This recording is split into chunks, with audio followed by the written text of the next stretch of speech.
All right, let's get right into it. What we're looking at today is a source that puts forward a really radical rereading of the Qur'an.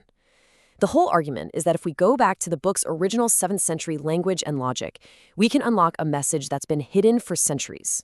And right out of the gate, the author makes this incredibly provocative claim.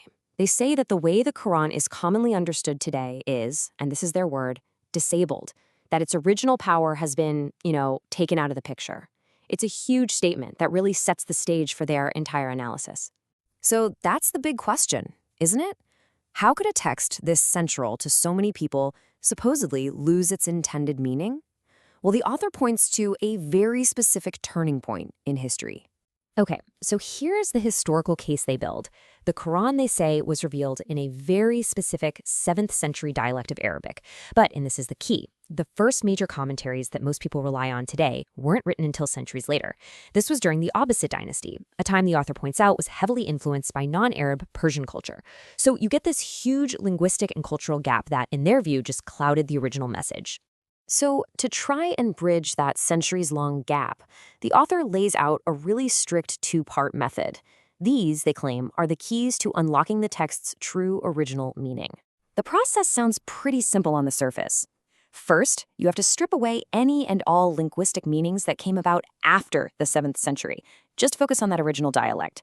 And second, you use a principle from inside the Qur'an itself, something called tasrif, as your main tool for figuring things out.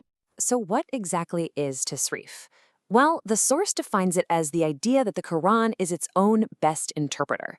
It brings up concepts and verses again and again, but in different contexts. This lets you use one part of the book to clarify what another part means. It's like the text becomes its own dictionary, its own commentary. And this is where things get really fascinating, because when you actually apply this method, the meanings of some of the Qur'an's most foundational words, they change dramatically. Let's look at a few of the examples the author gives. Okay, take the word salat. It's almost always translated as ritual prayer, right? But the author argues that its root meaning in 7th century Arabic is actually to follow closely, kind of like a horse that comes in second place in a race. So for them, it's not just a specific ritual 5 times a day, it's a much broader principle to closely follow divine commands in everything you do. Then you've got deen. We usually hear it translated as religion, but the author says, nope, that's way too narrow. They propose it means a complete system of life, like a social, economic, and political blueprint for society. It's way more comprehensive than our Western idea of religion, which often gets separated from the rest of life. This method also reframes a really highly charged term.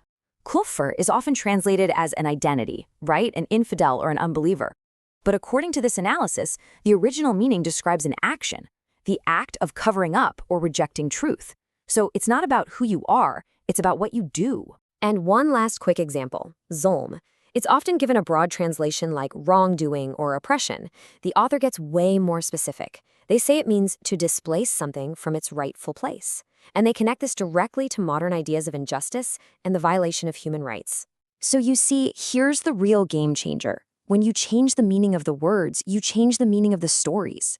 This method doesn't just tweak the vocabulary list, it totally reframes entire narratives and laws within the text. Let's take a really famous example, the punishment for theft. The common interpretation is, the physical cutting off of the hand. But the author argues that the Arabic phrase can also mean cutting off someone's ability or power to do something. So they interpret this not as a physical punishment, but as a societal one, a way to stop the person from stealing again, to cut off their means to do it. So where do they get this idea of a metaphorical meaning? Well, they point us to the story of Joseph. The Qur'an says that when the women saw him, they cut their hands. Now the author asks, did they all literally chop off their own hands, or is it a figure of speech? They argue it's a metaphor, that the women exhausted their efforts trying to flatter him. And boom, right there, that's tasrif in action. The author uses the metaphorical language in the story of Joseph to argue that the same phrase, when it's used for the punishment for theft, should also be seen as metaphorical, as a deterrent, not a literal physical act.